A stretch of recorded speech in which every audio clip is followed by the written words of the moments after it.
اور اگر ہم کشمیر وادی کی بات کریں، اننت ناگ کی 2010 میں تھی ایوریج لینڈ ہولڈنگ جو کسان کی تھی. ایک لینڈ ہولڈنگ کا مطلب کیا ہے؟ لینڈ ہولڈنگ کا مطلب ہے ایک ایوریج کسان ہے اس کے پاس کتنی زمین ہے، ایوریج اوسطاً 0.39 ہیکٹیئرس. اس کا مطلب ہو گیا یہی کوئی 8 کنال 7 کنال. کلگام میں 0.39، شوپیان میں 0.56، پلوامہ میں 0.48، سری نگر میں 0.31، بڈگام میں 0.51. یہ کب کا ہے؟ 2010 کا. اور 2021 کی اگر ہم بات کریں آج کی تاریخ میں ایوریج لینڈ ہولڈنگ جو کسان کی ہے یہاں پہ وہ 4 کنال ہے. میکسیمم، اس سے کم بھی ہوگی. میکسیمم کسان کی لینڈ ہولڈنگ جو ہے 4 کنال یہاں پہ ہے. Agriculture land holding in Jammu and Kashmir, particularly Kashmir valley زمین کم ہے جو آدھا ایکڑ سے بھی کم ہے.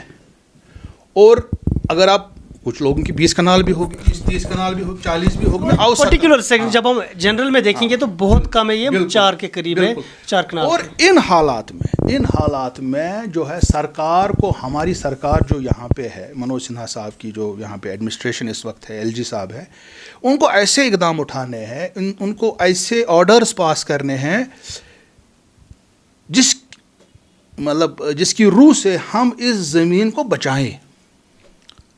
ہم کو زیادہ کنسٹرکشن نہیں کرنے دینا ہے، ہم کو زیادہ حفاظت جو شاپنگ کمپلیکس اور کالونیز نہیں بنوانے دینا ہے، کم لینڈ کو استعمال کروانا ہے، باقی چیزیں کرنی ہیں. بٹ بدقسمتی سے ہو کیا رہا ہے یہاں پہ، ایسے اقدامات اٹھائے جا رہے ہیں جو کہ بالکل اس کے اپوزٹ ہیں. یہ تو مجھے بتائیے آنے والے ٹائم میں آپ اگر اس طرح کا رہا تو سرکار کیا کر سکتے ہے؟ کس طرح جب یہ آرڈرس امپلیمنٹ ہو جائیں گے کل تو کیا ہو سکتا ہے؟ مطلب کہیں پر بھی دان کی زمین ہے، آپ اس کو ہٹا کے وہاں پر شاپنگ کمپلیکس بنا سکتے ہیں. تو ان چیزوں سے کیا اثرات پڑ سکتے ہیں آنے والے ٹائم؟ دیکھیے عاصم صاحب، ایسا نہیں تھا کہ دان کی زمین پہ کوئی مکان نہیں بناتا تھا، کوئی وہاں دکان نہیں بناتا، کوئی شاپنگ کمپلیکس نہیں بناتا تھا، کوئی وہاں پہ اپنی جو ہاؤسنگ کالونی قائم کرتا تھا. سب کچھ ہوتا تھا بٹ اتنا زیادہ نہیں تھا. اس میں آپ کو آفیشیل یہ نہیں تھی. اب آپ نے اس کو آفیشیل کر دیا، اس کا اتنا زیادہ لیگلائز کا، اور آپ کو ٹیکس بھرنا ہے 5% کچھ رکھ. اور باہر کے جو لوگ یہاں پہ انڈسٹری قائم کرنے آئیں گے وہ زمینیں خریدیں گے، لوگوں کو زیادہ ریٹ دیں گے، اور ہم آخر میں ہمارے پاس زمین نہیں ہوگی. اور مجھے لگتا ہے کہ آنے والے 20-25 سالوں کے اندر کشمیر کی لینڈ ہولڈنگ جو ہے، جموں کشمیر کی بولوں گا، جموں کی بات کروں گا میں، ادھمپور، سامبا، کٹھوا، اس کو سب لے کے، ڈوڈا، کشتواڑ، سب کو لے کے یہاں کی ایوریج لینڈ ہولڈنگ ہوگی 20 سال کے بعد 1 کنال. اور آنے والی 40 سال کے بعد 1 کنال بھی نہیں ہوگی، ہم لینڈ لیس ہوں گے، ہمارے پاس زمین نہیں ہوگی، یہاں تباہی ہوگی، فوڈ کرائسس ہوگی، پتہ نہیں کیا حال ہونے والا ہے. اس پروگرام کے ذریعے سے میں چاہوں گا کہ ہماری ایڈمنسٹریشن جو ہے ان کو ایسے سٹیپس اٹھانے. انفیکٹ میں نے یہ ایشو جو ہے پچھلی بار جب ہوم منسٹر صاحب یہاں پہ آئے تھے ان کی نوٹس میں لایا، کیونکہ ہمارا سری نگر کا یہاں پہ رنگ روڈ بن رہا ہے، اس کے حوالے سے وہاں پہ پیڑ کاٹے جا رہے تھے، روڈ پہ تباہی ہو رہی تھی، اور مرکز کا قانون کو وہاں پہ لاگو نہیں کیا جا رہا تھا. تو مہاراجہ ہری سنگھ کا قانون لاگو کرتے ہیں 370 کے بعد.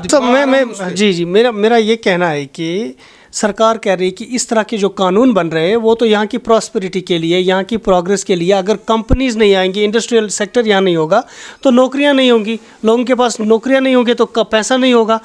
تو پھر کیا کرے سرکار؟ دیکھیے انڈسٹریلائزیشن ٹھیک ہے بٹ کون سی انڈسٹری؟ کیا ہم یہاں پہ اسٹیل انڈسٹری لگا سکتے ہیں؟ کیا ہم یہاں پہ اور نئی 10 یا 20 سیمنٹ کی فیکٹریاں لگا سکتے ہیں؟ کیا ہم یہاں پہ اسٹیل کی فیکٹریوں میں دھواں نکلتا ہے، کوئلے کا استعمال ہوتا ہے، فاسل فیول؟ ابھی COP26 کی کانفرنس ہوئی وہاں پہ تو بالکل ہمارے پرائم منسٹر صاحب نے کہا کہ ہم یہ بند کر دیں گے فاسل فیول کا استعمال، یا باقی چیزیں اس پہ کنٹرول کریں گے.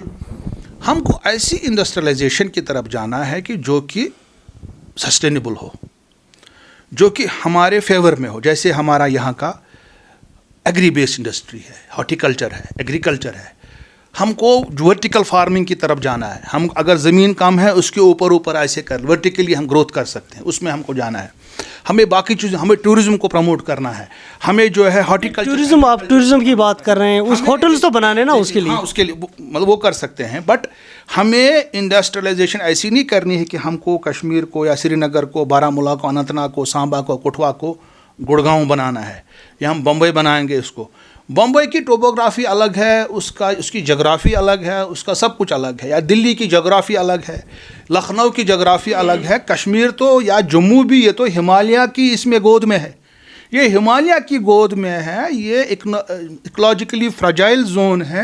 ہمیں اس کو پروٹیکٹ کرنا ہے, پریزرو کرنا ہے, نہ کہ اس کو تباہ کر دینا ہے. اور جو سٹیپس اٹھائے جا رہے ہیں سرکار کی طرف سے, یہ بالکل جو ہے اس کے اپوزٹ ہے, انوائرمنٹ کے اپوزٹ ہے, نیچر کے اپوزٹ ہے.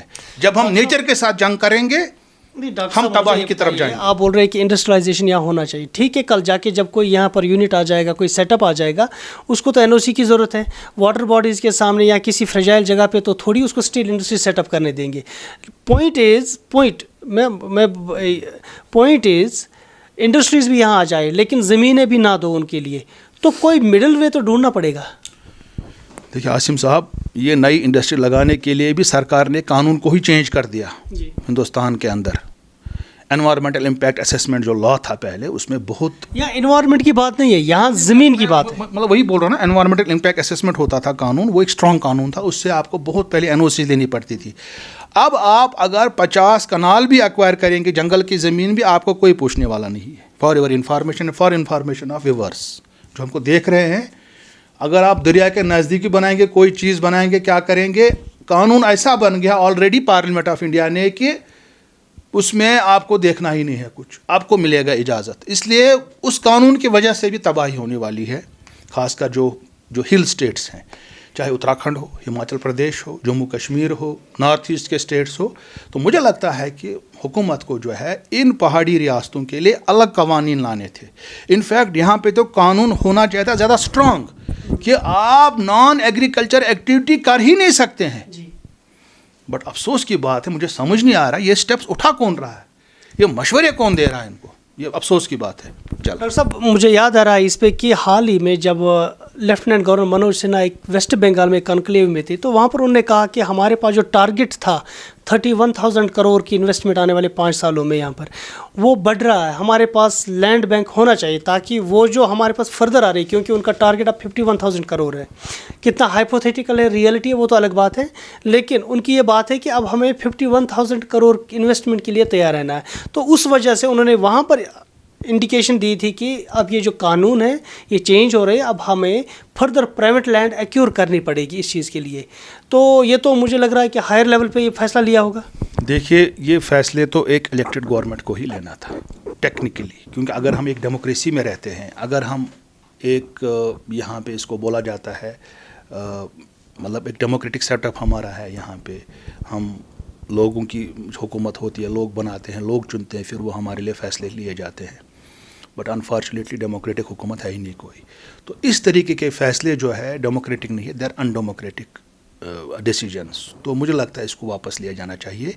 اور لینڈ بینک کم یہاں پہ کریٹ نہیں کیا جا سکتا, کیونکہ آلریڈی ہماری لینڈ شرنک ہو چکی ہے. ہمارے پاس تو سری نگر شہر میں تو سری نگر میونسپل کارپوریشن پچھلے تقریباً 15 سال سے they are in search of a new land full site, and they are not able to get a land. 100 kanals بھی نہیں مل رہی ہے کہ نئی لینڈ فل سائٹ بنا سکے.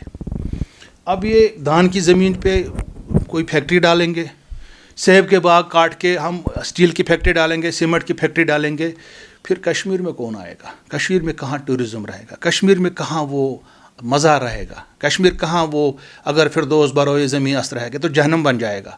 پھر بولیں گے اگر پھر دوست بروئے جہنم است, یہ سب سے بڑا جہنم بن جائے گا اگر ایسی پالیسی چلتی رہی.